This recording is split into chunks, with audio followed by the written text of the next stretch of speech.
We are maskmarket.com, a Michigan-based company that allows you to create your own unique mask for you, your family, or business. We have over 100 pre-made designs that can be shipped within 24 hours. And if you buy one today, we will donate one. Let's work together to help others in this time of need. Only at maskmarket.com. Hey, this is TJ Jones, the host of the State of the Saints podcast, and I want to take a minute to tell you about POW Audio. Now, POW Audio is going to change your listening experience. You're probably asking yourself, TJ, how is POW Audio going to change my listening experience? Because POW Audio has a revolutionary design, delivers a crystal clear and powerful sound in a collapsible Bluetooth speaker. That's right, collapsible Bluetooth speaker, and is designed for ultimate portability. So check out facebook.com, search POW Audio, or on their website, powaudio.com. That's POW audio.com.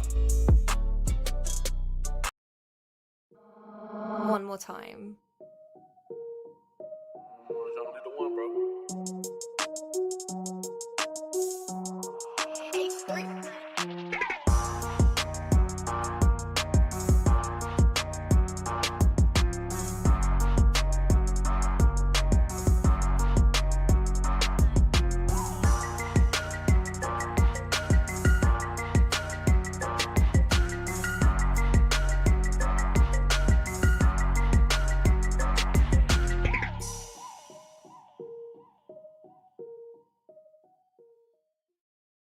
Hey, what's going on, Who Dat Nation? It is yours truly, TJ Jones, the host of the State of the Saints podcast. And welcome to the State of the Saints podcast live on YouTube, Facebook.com, and Twitter. Thank you so much. My name, once again, is TJ Jones if you're new to the State of the Saints podcast. And on this edition, we're going to be talking about Michael Thomas. Now, I'm pretty sure a lot of people in the Who Dat Nation know already that Michael Thomas has been suspended by the New Orleans Saints. He was sent home on yesterday. I'm recording this on a Sunday, by the way. He was sent home from Saturday's practice after he got into an altercation with safety C.J. Garner-Johnson. And there's a lot of speculation going on around here, a lot of conflicting stories. So we're definitely going to get to the bottom of it. We're definitely going to be talking about some of those conspiracy theories out there. And I really have a lot of things to say when it comes to some of your personal views about some of these things. But I want to say thank you very much for taking the time out to be a part of the State of the Saints podcast. And thank you for all those that checked out the video on yesterday. Once again, I know normally I do the shows live, but on yesterday I didn't get the opportunity to go live, so I decided to record it, and I hope you all enjoyed it. That video was actually about Michael Thomas. Ironically, we were talking about will he play on Monday, and now we realize that that's not going to happen. But I want to give a special shout out to everybody that is filing into the chat right now. Once again, if you're new to the State of the Saints podcast, this is a show where we interact with one another. You know what I'm saying? I interact with people that are in the chat. This show isn't about donations or anything like that. If you donate to the State of the Saints podcast, we're appreciative. But we do answer questions if you put them into the chat. So I want to say thank you all. That I see a lot of people that's new inside the chat, so I just wanted to let that be known. Special shout out to my guy Jerry Poor, your boy Jay. I see 704 Bound Charlotte. Seems like he is a Carolina Panthers fan. Shouts out to you, man. Welcome to the show. Pammy Whammy is here. We also have RJ Mason, Ethel, and so many others. So without further ado, let's go ahead and get into it, man. Let's go. I'm just going to go ahead and right off the bat, just read something that's located in the comments. Let's see. Let's start with Dalton, my guy Dalton. Dalton says Michael Thomas punched Chauncey Gardner-Johnson. Well, yeah, that's right, Dalton. That seems to be the story. And I don't know where people are getting Malcolm Jenkins from, him getting into a fight with Malcolm Jenkins. Look, I get it, man. People like to put things out there in the Twitterverse. You got people out here who making phantom pages trying to make themselves seem like they're NFL insiders. They're disguising themselves as Ian Rappaport. They're disguising themselves as Adam Schefter, but these reports are not true. Okay. This is coming from Nick Underhill, a guy who follows the Saints. I'm pretty sure some of you probably already know Nick Underhill. You can check him out on NewOrleansFootball.com. He writes articles all the time about the New Orleans Saints, but this is the story. All right. This is the story. This is what happened. At Saturday's practice, CJ Gardner-Johnson and Michael Thomas were chirping at one another. You know what I'm saying? They were going at it pretty hard at practice. You know what I'm saying? Some words were exchanged, and they were actually working on red zone offense. And Michael Thomas, I guess he took exception to the way that CJ Gardner-Johnson was guarding him at the particular time.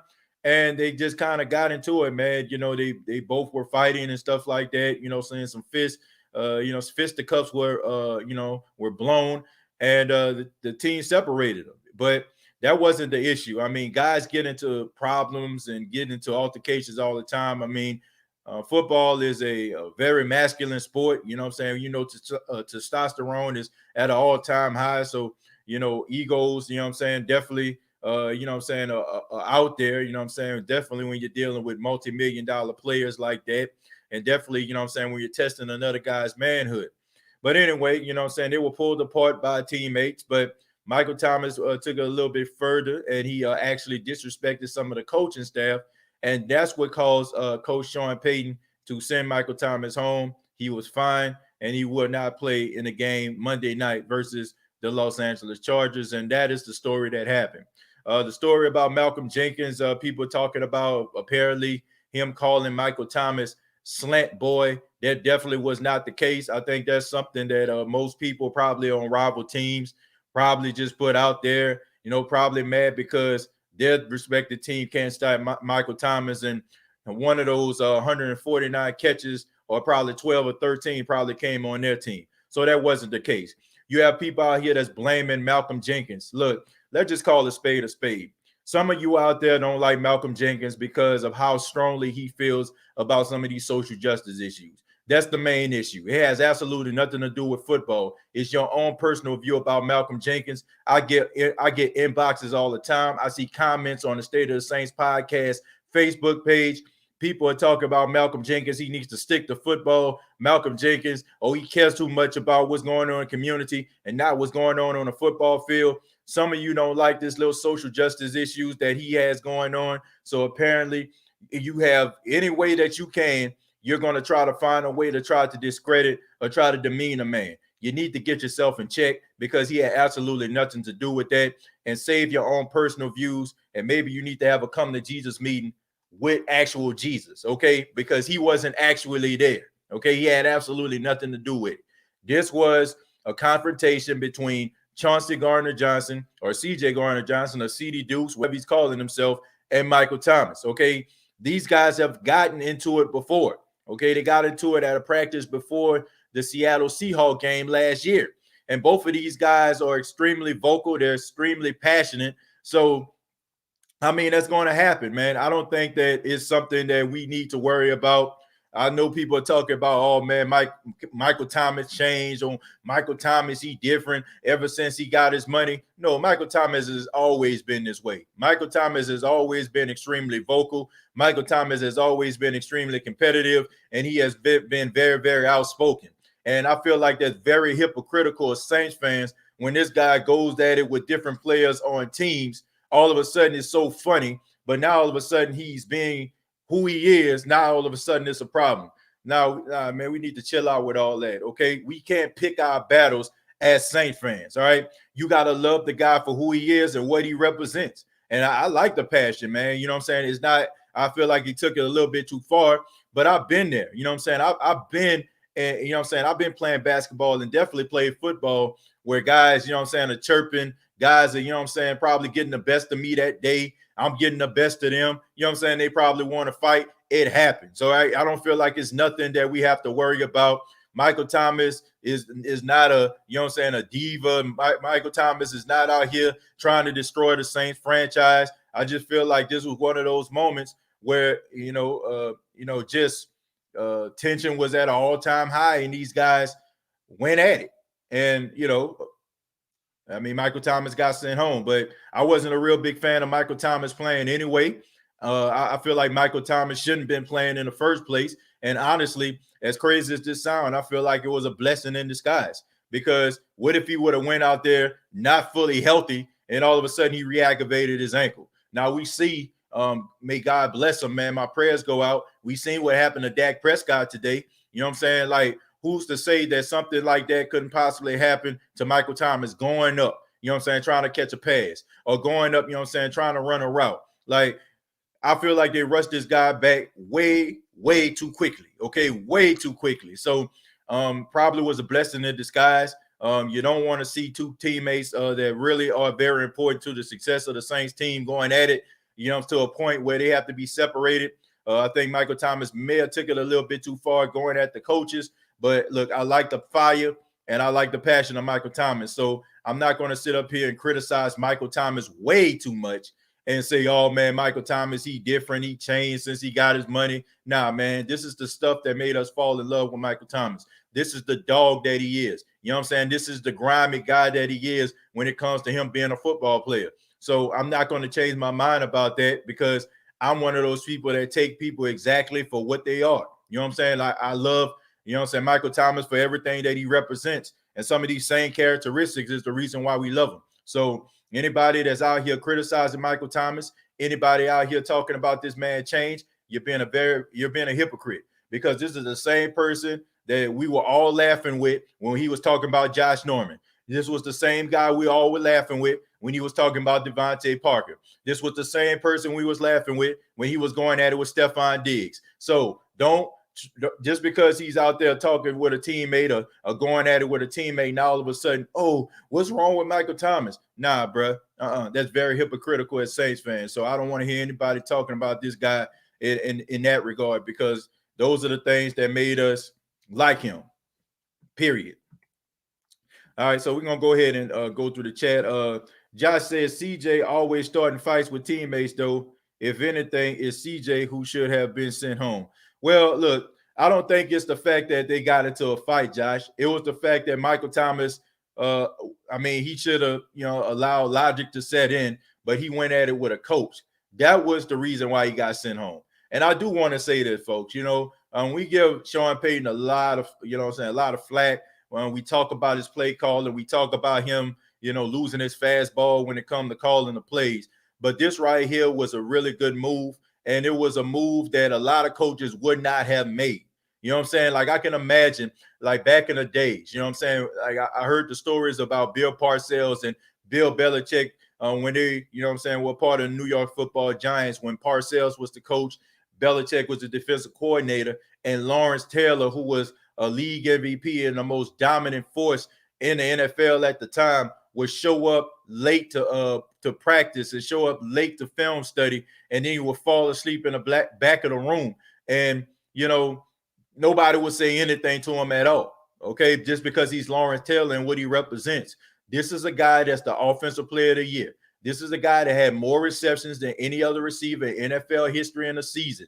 And Sean Payton has the gall, the balls, if you will, to send his elite wide receiver home. That shows you right there that no matter if you're Michael Thomas, Drew Brees, or you're Lil Jordan Humphreys, there's a standard that you have to play for the New Orleans Saints. And if you don't, then you're going to get sent home and some disciplinary action is going to take place. So I got a lot of respect for Sean Payton in that regard, because I know a lot of coaches out there would have turned the other way and would have kept it moving. Okay, I feel like that's one of those moves that is going to make players respect Sean Payton down the line. That is one of those moves that if you weren't on board at first, that would get you on board. And especially if you're an up-and-coming player, okay? If you was a guy that was probably dragging behind, you know what I'm saying, just showing up maybe 5 minutes, you know what I'm saying, late or 2 minutes late, they're going to make you want to come 5 minutes earlier, 10 minutes earlier, because you realize that if Michael Thomas is getting suspended,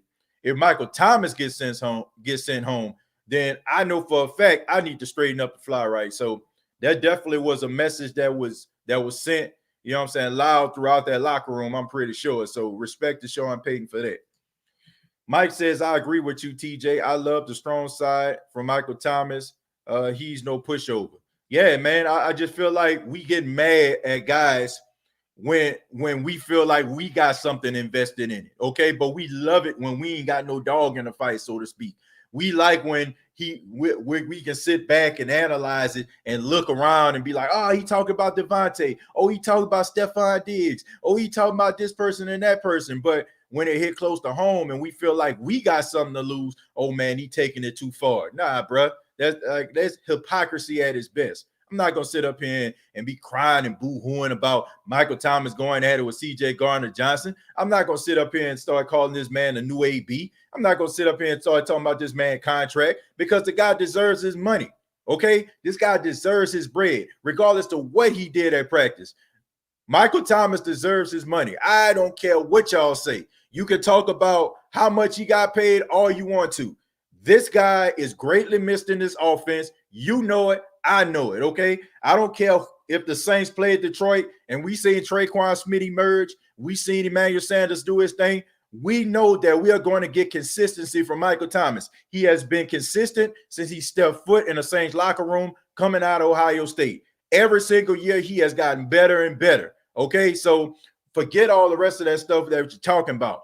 Bump what you're talking about, okay? This guy is very, very important to the success of the team, and he deserves his bread, okay? And I think on a day like this, when we talking about contracts, when we're talking about a guy like Dak Prescott, you know what I'm saying? Like, look what happened with him, okay? Look what happened with Dak.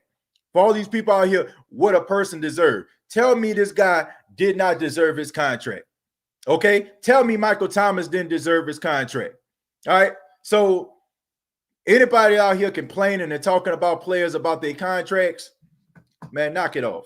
Knock it off. All right. Because these guys deserve it. Michael Thomas deserves his contract. I don't care what the hell he did. Dog on dog. Exactly. What's up with Taysom Hill? I have no idea. I really don't know what's going on with Taysom Hill. Taysom Hill has taken a step back. I don't know what it is. You know what I'm saying? Like, I don't know if he, really needed the off-season workouts. I don't know if he was working out in the off-season. I really just don't know what's going on with Taysom Hill, but he is definitely not the player that he was last season. And on top of that, Sean Payton is not doing him any favors by rolling out that same old washed-up RPOs that he's running. Okay, I mean, he's not doing him any favors. Sean Payton needs to understand that Taysom Hill is not just a guy who can run somebody over and lower the shoulder. He's a guy that can actually throw the football because he is a quarterback. Now, I understand that you put him on special teams. I understand you put him at the tight end position, but the guy primary position is a quarterback. And just call me old-fashioned, all right? Maybe not so old-fashioned because back in the 60s, they used to run the ball a lot. But let's just say maybe old-fashioned when it comes to the 80s, all right? But a quarterback used to throw the football, all right? I mean, maybe I'm wrong, but if you're a quarterback, shouldn't you throw the football? So why the hell do you have him running RPOs all the time? Nobody's buying what you're selling. So I feel like a combination of that and no offseason activities might be the issue with Taysom Hill. Truth be told, Johnson is a hothead and always has been one. Well, I don't care about that, okay? I don't care because I know a couple years ago, and I've seen it, and I've talked about it, the Saints were soft as cottonelle tissue, okay? Defensively, they were soft. They were a bunch of quiet boys. You know what I'm saying? Especially like during the time when Jimmy Graham then was here, they was all finesse, okay? They was all sizzle and no steak, all right? They was all regular unleaded and no supreme. There was, you know what I'm saying, just, all burger and no fries. This team was straight up 100% soft. All right, they ain't had no dogs, no rough riders, nobody on their team. Everybody was getting ran over, rough shot, and getting slapped around. And then they'll come out there, you know what I'm saying, like go up against a team like Seattle and get punched all up in the mouth and don't even try to fight back. I have absolutely no problem with CJ Gardner-Johnson being on this team. I have absolutely no problem with people like Janoris Jenkins and DJ Swearinger being on the team, because this team for a long time had an identity of being soft, okay? Stephon Anthony, soft. Haloi Kakaha was soft. Jarius Byrd was soft. Jimmy Graham was soft. Brandon Cooks was soft. So I don't care what anybody else is saying. about CJ Garner-Johnson. I want some dogs in the locker room. Okay, all that choir boy and all that political talk, say that for the campaign trail. I don't want no choir boys in my locker room. You could have a choir boy, you know what I'm saying? Like, you can have some guys that's choir boys, you know what I'm saying? Don't want to rattle the cage and stuff like that. But you need them rough riders out there, man. You need them guys that's grimy and gritty. You need them in your locker room, man. If, like I said, if you're looking for guys to be shake hands and politicking, you know what I'm saying, turn to CNN or Fox News. Right here, man, I want some dogs, straight up. I don't want no soft dudes. These dudes were soft back in the day. All right. So these guys coming in, bringing a whole different type of flavor, jawing at the mouth, being competitive at practice. I love it.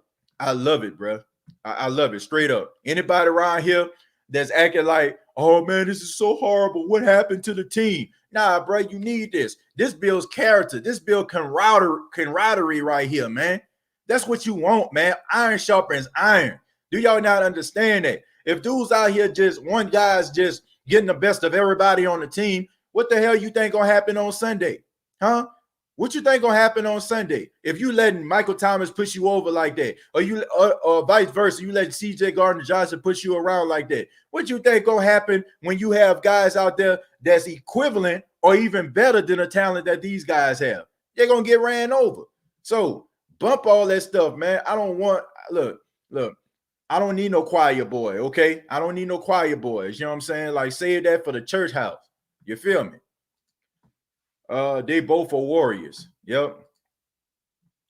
Some head busters only. Absolutely. They gonna make up. Yeah, I'm pretty sure they are, Annie. You know, they gonna make up. I mean, they teammates. They're teammates. They buddies. You know what I'm saying? Like, I mean, I don't even want to say they buddies. Like, I want y'all to understand this. Anybody ever played football, you know what I'm talking about. Just because you teammates don't mean you like each other. I just want to make that very clear. Just because you're playing on the same team don't mean you like each other.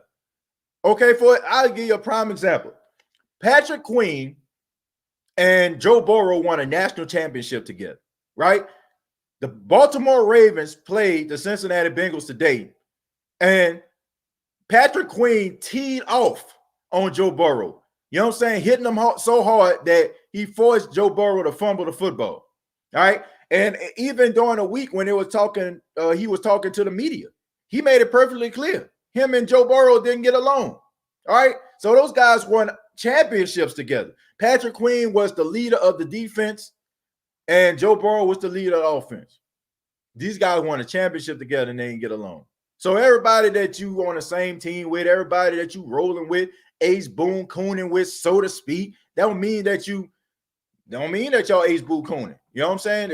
People just think that. People just think these guys show up. But think about this. This is a job. Now I'm about to put some people on the spot.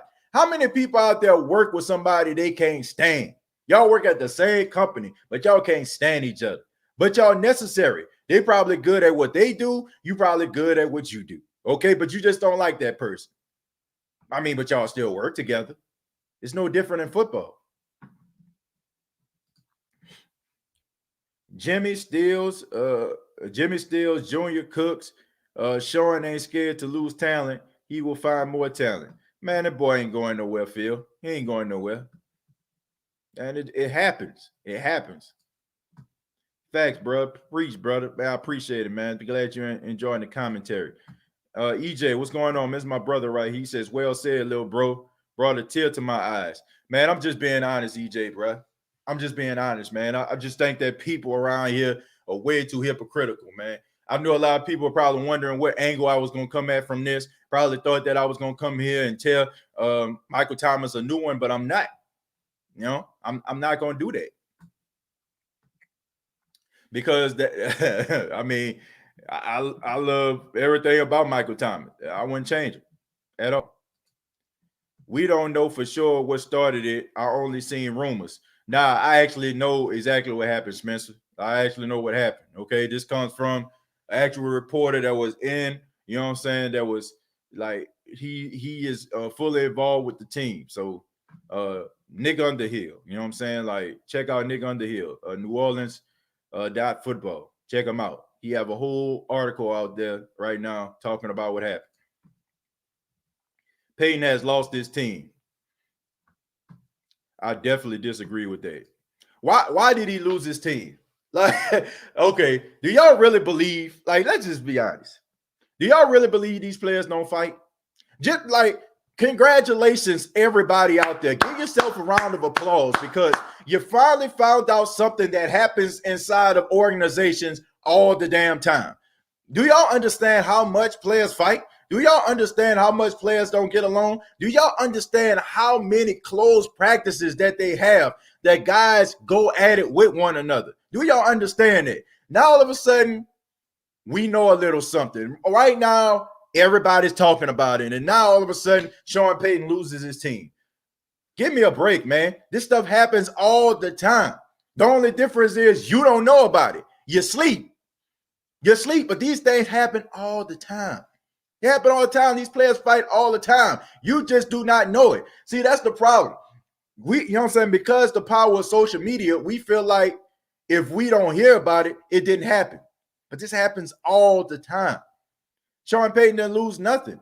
These guys fight all the time. We're just finding out about it. So give yourself a round of applause. Give yourself a hand clap because you're finding out about something that happens all the time throughout organizations all across the league. TJ, I hope swear your pops a Charger receiver right in the mouth tomorrow. Yeah, man, I hope he bring that wood tomorrow, man. No doubt about that. Peyton, Anthony Davis soft. TJ, you left him out. Yeah, Anthony Davis is a tad bit soft, man, in my honest and humble opinion. I think that was a sucker move. You know what I'm saying? Him leaving the Pelicans like that, you know, with the That's All Folk t-shirt on. But I don't know, man. If you want to go out there and be Scottie Pippen to LeBron James, Michael Jordan, then knock yourself out. What happened? Michael Thomas was suspended. He was suspended for fighting with C.J. Gardner-Johnson, so he won't be playing tomorrow. All right. Congratulations to the Lakers. They won a handicap championship. Well, I mean, I'm just being honest with you. I really don't care about the NBA Finals. This doesn't feel like a playoffs. I mean, it didn't feel like the playoffs. It don't feel like the finals. Okay. I mean, I'm because I feel like I was just gonna be real. If the Clippers were at the Staples Center and they were playing against the Denver Nuggets wouldn't have beat them. Okay. I just feel like it's different. It's different. You know what I'm saying? I feel like a lot of the teams that were moving on in the finals, they won because, you know what I'm saying, because of the elements. I didn't even look at it. I may have looked at maybe a minute or two of one of the games.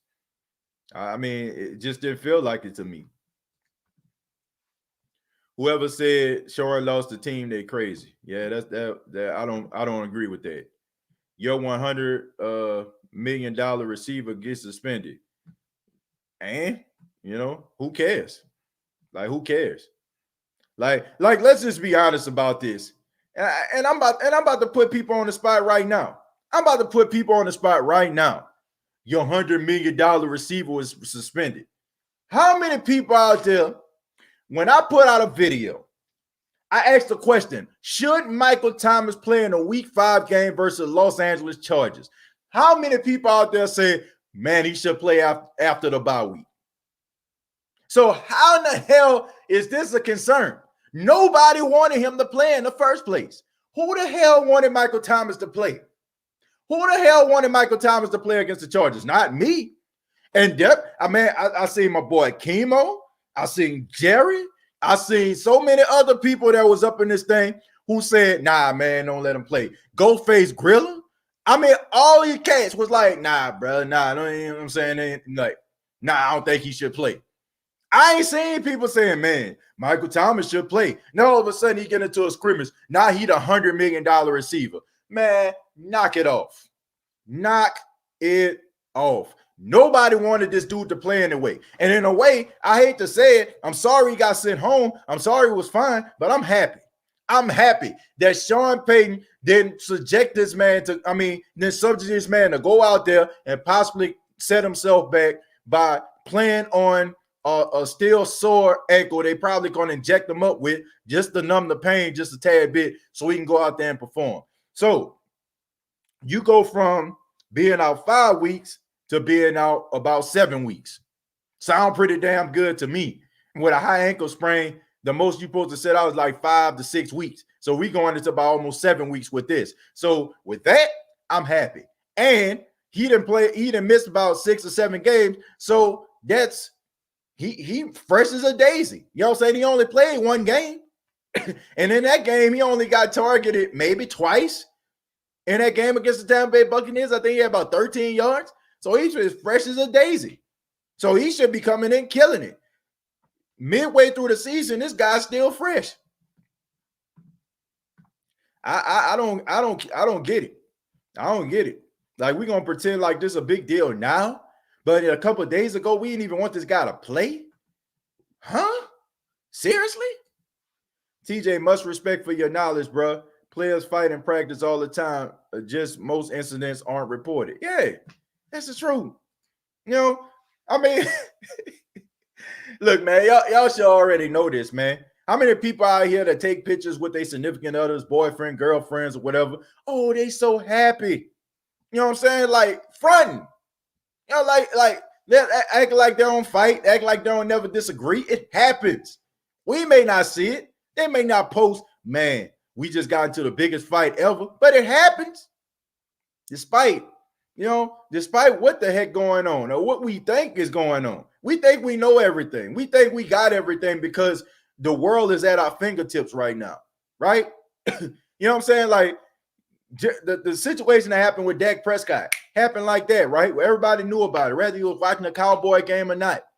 And we feel like we know everything now because everything is at our fingertips. But, bruh, if everybody keep everything quiet and keep it on a hush and nobody says nothing, just imagine how much stuff we don't know. The world just makes us feel like we know everything, but we don't. So guys get into it all the time. You know, I don't understand why we're acting like this new. It's not. What is your prediction on the game tomorrow night? And what do you think the score is going to be in your opinion? Do you think Michael Thomas could get traded? Hell no, nah. Brian, Michael Thomas isn't going anywhere, my friend. Not at all, buddy. Okay, let's go ahead and talk about the game. Let's talk about it. Okay, I'll go ahead and talk about it. Okay, the Saints taking on the Los Angeles Chargers Monday Night Football. Saints have been prime time all year long, man. You know what I'm saying? They've been on almost every prime time in every prime time slot, basically. But I think the Saints are going to win this football game because the Saints are going to run the football. I don't think the Saints are going to be airing out the football all over the place. I think it's going to be a repeat of what we seen last week. I think that the Saints are going to be, trying to run the football. I think that the Los Angeles Chargers are going to try to neutralize Alvin Kamara. They're probably going to try to line up one of their more athletic linebackers to try to shadow him. Good luck with that. I also think they're going to try to put pressure on Drew Brees. Don't be surprised if Joey Bosa gets lined up in the middle trying to go up against Nick Easton or possibly Cesar Ruiz on the other side. They're going to try to find ways to try to get pressure on Drew Brees, try to get the ball out of his hands. Justin Herbert, I feel like Justin Herbert is going to get the Saints a run for their money. I feel like this is going to be a competitive game. I think it's going to be a back and forth contest. I think when people think about Justin Herbert, they think about a guy that has good arm strength, but Justin Herbert can hurt the Saints in a lot of ways, man. One way I feel like Justin Herbert is going to hurt the Saints in this game is by him scrambling. I think that people don't give him enough credit for being a scrambling quarterback. Now, he's not one of those guys that's like Lamar Jackson, Michael Vick, or Kyler Murray or nothing like that. But if the pocket breaks down, he will run. And we all know that the Saints run a lot of, they've been running a lot of cover 2, a lot of zone. So, with that, you got linebackers that's guarding certain players, and it leaves the field like wide open. So the Saints are going to have to worry about possibly shadowing, having somebody shadow him and make sure that he doesn't run out of the pocket, or make sure they keep him neutralized. But I do think the Saints are going to win this football game. I think it's going to be one of those games that get up into the 30s. I don't want to say it's going to be a shootout, but it's definitely going to be a competitive contest. But I think the Saints are going to win.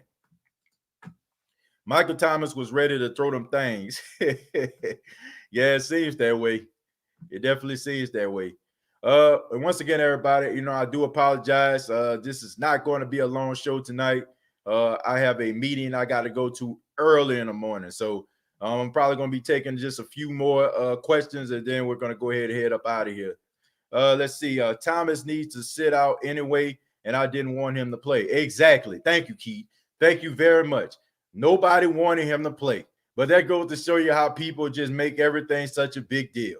A couple of days ago, we didn't want him to play. Now all of a sudden, he's changed. He's different. Like, come on, man. We didn't want this dude to play. No way. We didn't want him to play. No way. Shouted loudly, do not underestimate the Chargers. Absolutely, Ghostface. Do not underestimate the Chargers. Do not. But I don't think they will. I don't think they will. I think they watched that game against the Tampa Bay Buccaneers.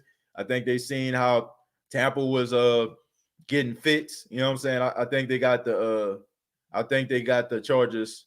Well, I think the Saints got their undivided attention. You know what I'm saying? They definitely do. I believe it's over for Breeze. Well, I don't think Breeze should be on a narrative, being a narrative this week.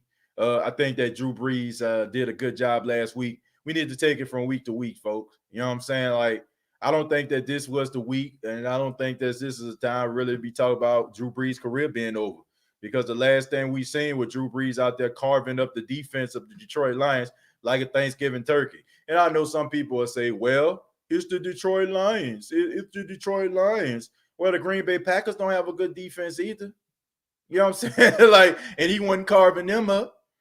Like, so, and neither do the Raiders. I mean, even though the Raiders won the day against the Kansas City Chiefs was getting the ball down the field like it was Madden on rookie. So, come on, man. Like, I don't look, like, this isn't the week, man. I mean, we're going to talk about Drew Brees and talk about his career being over. This ain't the week to talk about it, man. And he did a good job. So, he hushed up a lot of the naysayers. Nah, Dre, I think Drew wants to destroy the team that gave up on him. Absolutely. It's always personal when he plays the Chargers. Always personal. I'm going to see you tomorrow before the game. Let me see. I should be able to do a pregame show.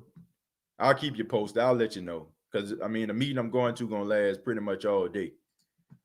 Mike T is out. Emmanuel Sanders, number 17. Problem solved. Exactly. Problem solved.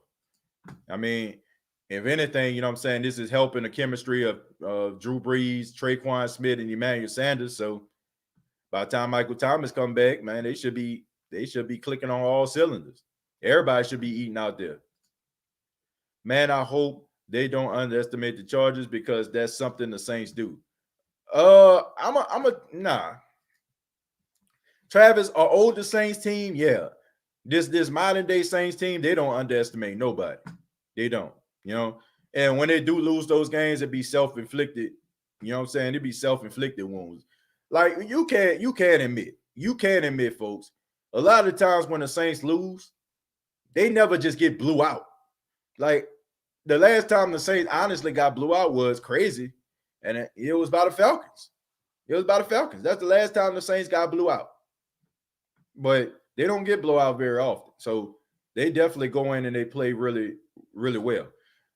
In my opinion, I think if some of the people on the team need to have the mentality that Michael Thomas and the approach that he has to the game, that's why the defense has get smoked like brisket. Yeah.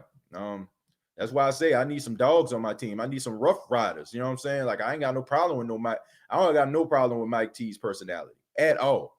Won't get no problem from me, folks. None.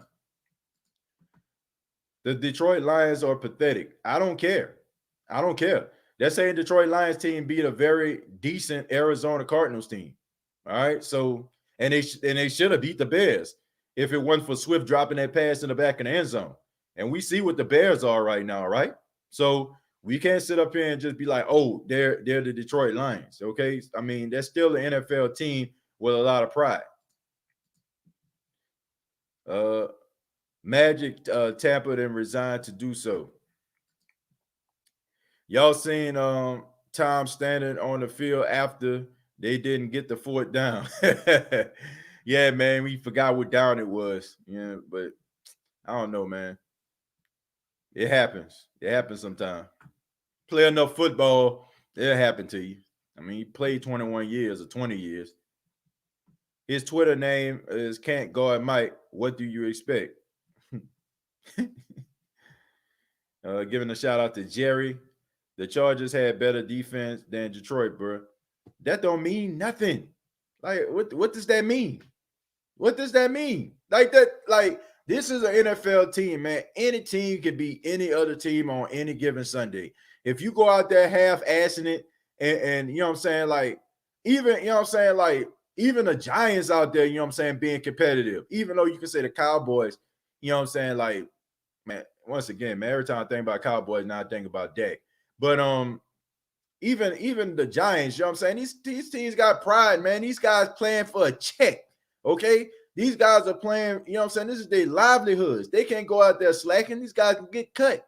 So I don't look past nobody. I don't look past nobody. Detroit Lions could have beat the Saints, in my opinion. They could have beat them. They got the talent on their team to beat the Saints. And I'm not gonna sit up here and act. I don't look at the schedule and be like, that's a win, that's a win. I don't do that. I don't do that. Because I'm pretty sure a lot of people, you know what I'm saying, like the Saints thought they was gonna beat the Raiders, right? Some people thought that the Saints were gonna beat the Raiders. They thought it was probably gonna be an easy win. Same old Raiders, right? Yeah, it's the Raiders. You know what I'm saying? They ain't nobody. Look what happened.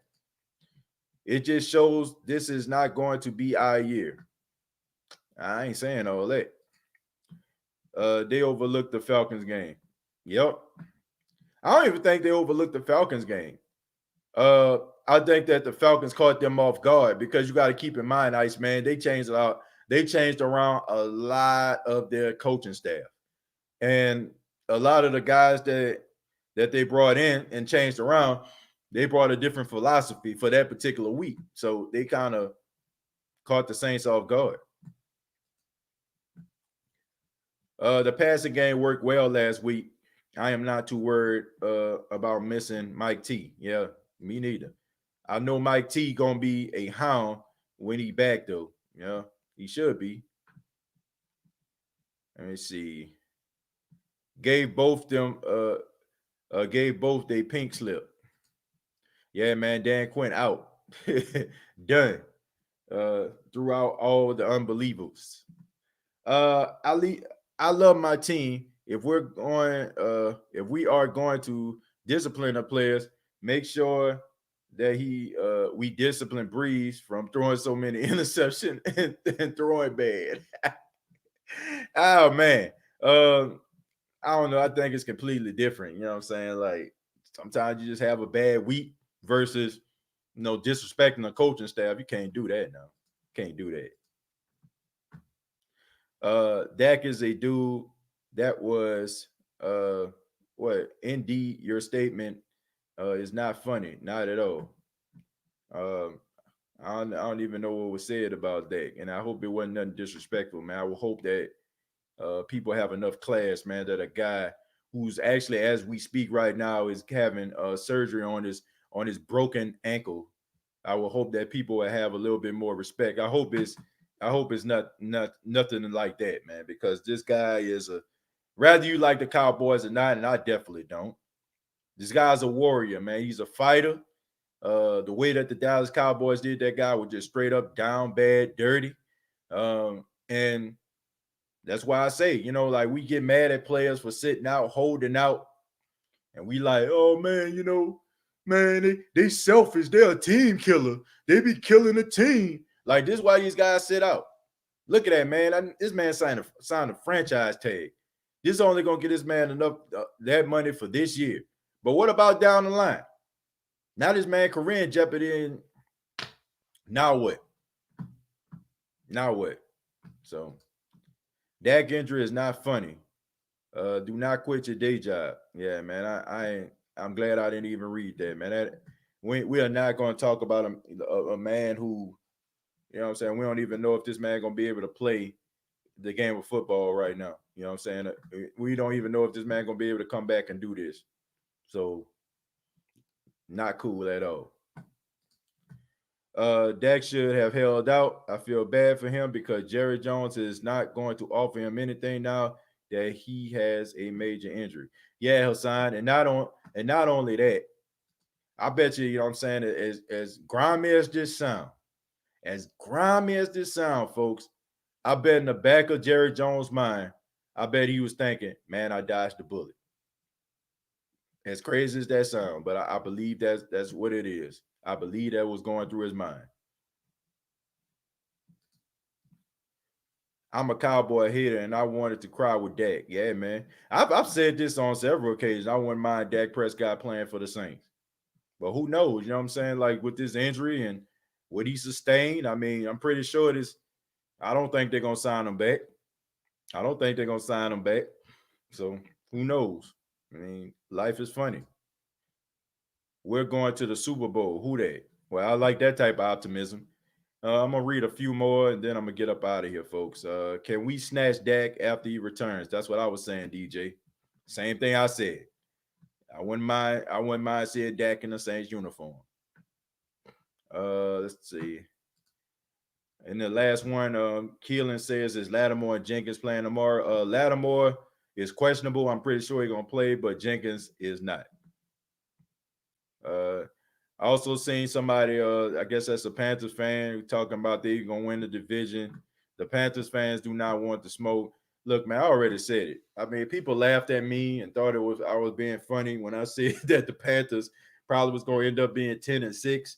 They laughed, they thought it was funny, but I was like, you never, you know what I'm saying? Like, I mean, we got to think about it like this, folks. We got to think about it like this. Back in 2006, there was a coach that was an offensive coordinator, was a head coach. His name was Sean Payton, and he came to the lowly New Orleans Saints, a struggling franchise. And we all remember what happened that first year. The Saints went to the NFC Championship. Now, I'm not saying that Matt Rule is going to lead Carolina to the NFC Championship game. I'm just saying when things change, like when you have a new regime, you know what I'm saying? Like sometimes things change for the better. So, TJ, we discussed to discuss no hard feelings, all blessed to be in your company. Yeah, man, no issue with that, Ernest. You know what I'm saying? I have no issue with, you know what I'm saying, with your comment or nothing like that. I didn't agree with it, or I didn't agree with your comment. But I mean, it's all love, man. You know what I'm saying? Like that's what this show is about, agreeing to disagree. Yeah, man, but that's right. How about Teddy Bridgewater's success? Yep. I mean, Teddy Bridgewater could have been, you know, here with the Saints. I do strongly feel like the reason why he's not with the Saints because Drew Brees came back. I feel like Teddy Bridgewater was promised to be the successor to Drew Brees, and Drew Brees threw a monkey wrench in the plan because he decided to come back. I really felt like Drew Brees probably told Sean Payton, Mickey Loomis that was going to be his last year, and he probably based that on the fact that the Saints went to the NFC Championship game the previous year, and they probably thought, okay, man, we can get over the hump this year, and he probably told them that he was going to retire because why in the world, like honestly, why in the world would Teddy Bridgewater not want to go to the Miami Dolphins, his hometown team, to be their starting quarterback? Think about this, folks. To be their starting quarterback of your hometown team, okay? He went to high school maybe like 30 minutes from that stadium. But you decide to just completely just give up that opportunity to be a backup to Drew Brees? Like, that don't make sense nowhere. That don't make no. That's like somebody telling you, look, man, I want you to be the president of a Fortune 500 company. Okay, you get the opportunity to be a president or a CEO of a Fortune 500 company, and they're like, okay, you know what I'm saying, like, but nah, I'm gonna stay here because I want to be the, you know what I'm saying, a vice president of this company I'm at right now. That makes absolutely no sense whatsoever. None. The only logical explanation I have is that Sean Payton, Mickey Loomis told Teddy Bridgewater that Drew Brees was retired. And Drew Brees decided to come back, and they didn't want, you know what I'm saying, just to be like, oh man, You know what I'm saying? We just gonna get rid of Drew. They decided to allow him to come back, and that's when Teddy Bridgewater left. Notice when Drew Brees made his decision a couple days later, that's when Carolina signed Teddy Bridgewater. Coincidence? I think not. But I want to say thank you very much for checking out the State of the Saints podcast. Subscribe to the YouTube channel, youtube.com. Search The State of the Saints podcast. Also, facebook.com. Search The State of the Saints podcast. And previous episodes are available on iTunes, Spotify, iHeartRadio, Anchor FM. Please subscribe and check them out and follow one of those streaming apps. I want to thank everybody that has already, but we're trying to grow the channel. We're trying to grow the podcast around the country, around the world. So please, if you have a few seconds, okay, just take a few seconds and search The State of the Saints podcast and subscribe. Thank you all very much. You all take care. And like always, all I got to say is, who dat?